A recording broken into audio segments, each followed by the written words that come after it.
Bonsoir chers téléspectateurs, nous sommes ici pour prendre l'avis d'un membre de l'administration sur les changements opérés sur l'offre de formation de l'Institut de formation et de recherche en informatique. Sans plus tarder, suivez-moi.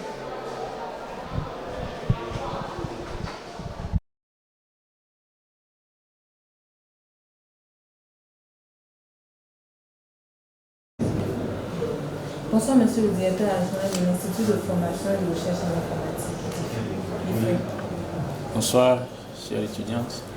Nous sommes ici ce soir pour collecter quelques informations sur les changements opérés sur l'offre de formation. Ok, je vous remercie beaucoup pour l'attention que vous portez à notre institut, en particulier aux activités académiques. Alors, une offre de formation. Je vais commencer par vous présenter ce document-ci. Alors, vous lisez bien, offre de formation de licence professionnelle Internet et multimédia. Donc, je peux définir l'offre comme étant un document. Donc, c'est un document qui décrit un parcours type. Ce parcours, ça peut être la licence, ça peut être le master, ça peut être le doctorat. Et tout permet d'aboutir à une profession. Alors, pour compléter, une offre de formation, comme je l'ai dit, c'est un document. Donc, le parcours que ça décrit, dans le système LMD, on parle de la licence, on parle du master, on parle également du doctorat. Mais au niveau de chaque cursus, il y a ce qu'on appelle des spécialités. Donc, une offre décrit une spécialité. Donc, ici, vous avez la spécialité Internet et multimédia. Donc, voilà. Alors, il y a plusieurs changements qui ont été opérés au niveau des offres. D'abord, il y a deux choses à dire. Il y a les anciennes offres qui ont été relues. On a fait la relecture des anciennes offres. Et on a créé également de nouvelles offres. Alors, ce qu'on a changé au niveau des anciennes offres, c'est d'abord le nombre d'unités d'enseignement a diminué.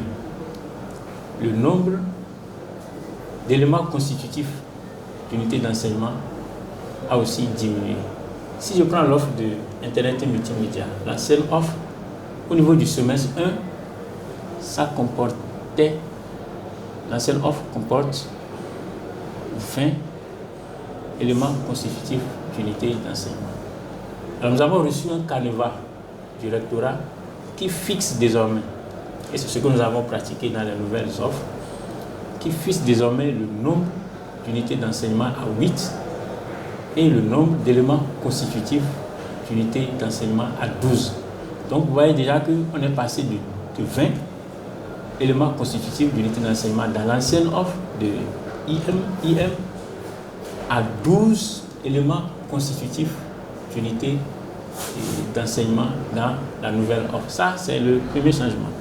Donc du coup, vous voyez que en termes de masse horaire, de cours, il y a une diminution. Alors, l'autre chose, au niveau du semestre 6,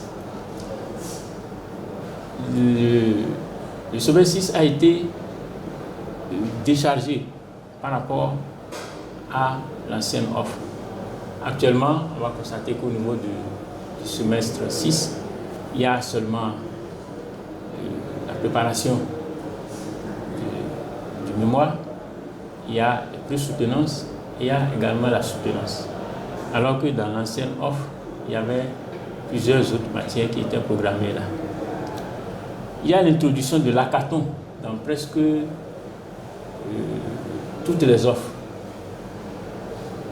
Nous allons constater également que le temps qui est prévu pour les TPE, le travail personnel de l'étudiant, a été a été augmenté.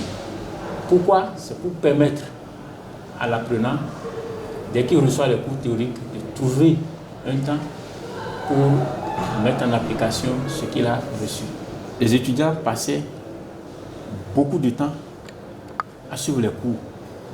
Donc quand ils viennent le matin, c'est complètement le soir qu'ils retournent chez eux à la maison. Donc le temps qu'il faut pour apprendre, étudier et faire de la recherche personnelle, ce temps-là leur a manqué tout le temps. Donc, c'est dans cet objectif qu'on a allégé les programmes afin que l'étudiant puisse disposer du temps pour se consacrer à reprendre les cours, à les étudier, à sortir de ce que l'enseignant a donné pour aller faire des recherches personnelles et comme ça, à faire les travaux pratiques aussi. Et c'est ça qui a motivé principalement ce changement d'offre de formation. La conséquence directe, c'est que, comme vous l'avez constaté, l'enseignant ou les enseignants ne seront plus surchargés. Imaginez le nombre de matières qu'un enseignant devrait faire avant.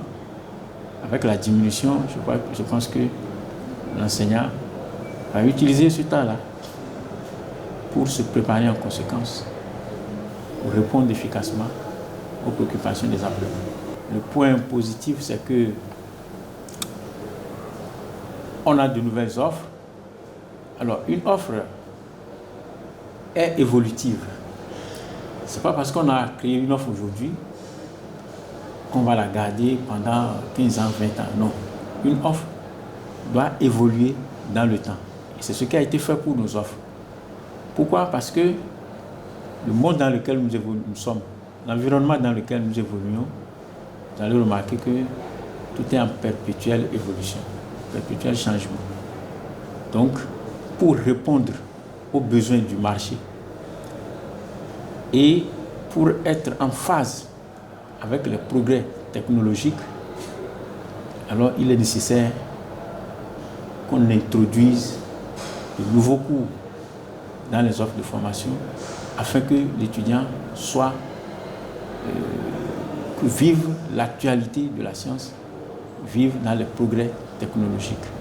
D'abord, la réduction du nombre d'unités d'enseignement, la réduction du nombre d'éléments constitutifs d'unités d'enseignement, c'est déjà un facteur important parce que dorénavant, l'étudiant aura du temps, plus de temps à saisir les notions qu'on lui donne en classe, à les mettre en application. Donc, et à être actualisé. Ces connaissances sont désormais actualisées. Donc, ce qui veut dire que c'est un avantage certain pour l'étudiant. Est-ce qu'il y a un inconvénient pour l'étudiant? Je crois que je ne trouve pas d'inconvénient. C'est une bonne chose pour l'étudiant. Ça va lui permettre de progresser, de disposer du temps pour bien travailler. Alors, l'étudiant qui est en reprise, tout de suite, il est confronté à un premier problème. Le premier problème, c'est d'abord de s'approprier la table, parce que nous avons sorti un document qui fait la correspondance entre les unités d'enseignement, les éléments constitutifs d'unités d'enseignement, des anciennes offres et des nouvelles offres. Donc on a fait ce tableau-là dans chaque spécialité et c'est déjà disponible. Les étudiants sont informés de ce document-là. Donc du coup, ils vont retrouver que les anciennes matières qu'ils avaient eu à faire, certaines matières n'existent plus dans la nouvelle offre. Mais le tableau de correspondance mentionne que si vous n'avez pas validé tel UE, voilà l'UE qui correspond à ça dans la nouvelle offre avec les EC associés. Donc, il fera ce point-là pour savoir ce qu'il aura à faire au cours de l'année. Donc du coup, il peut se retrouver par exemple à apprendre de nouvelles choses. En première année, l'année dernière, il n'avait pas appris par exemple le langage C, le langage Python plutôt, le langage Python, mais qui est introduit désormais dans la nouvelle offre. Donc du coup, s'il n'avait pas pu valider l'UE qui concerne cet élément, cette matière-là, il sera obligé donc d'aller suivre le cours et d'être évalué dans les mêmes conditions que l'étudiant qui se trouve dans l'année normale. Donc voilà ce qui est un peu difficile pour l'étudiant qui est en situation de reprise. Donc, il ne va plus se contenter seulement de dire « j'avais déjà suivi cette matière-là avant et je peux ne pas venir suivre le cours et venir composer ». Cette fois-ci, ce n'est plus possible. Donc voilà un peu la difficulté que l'étudiant qui est en reprise, voilà la difficulté à laquelle il sera un peu confronté. Mais il suffit de s'adapter pour que ça passe. Nous sommes dans un processus d'évolution, donc on va continuer à améliorer les offres, mais ça ne veut pas dire que chaque année on va réviser ou relire l'offre. En temps normal, une offre qui est exécutée pendant environ 5 ans est susceptible d'être relue et d'être mise à jour. Donc ce n'est que comme ça que ça peut continuer à marcher. Je vous remercie.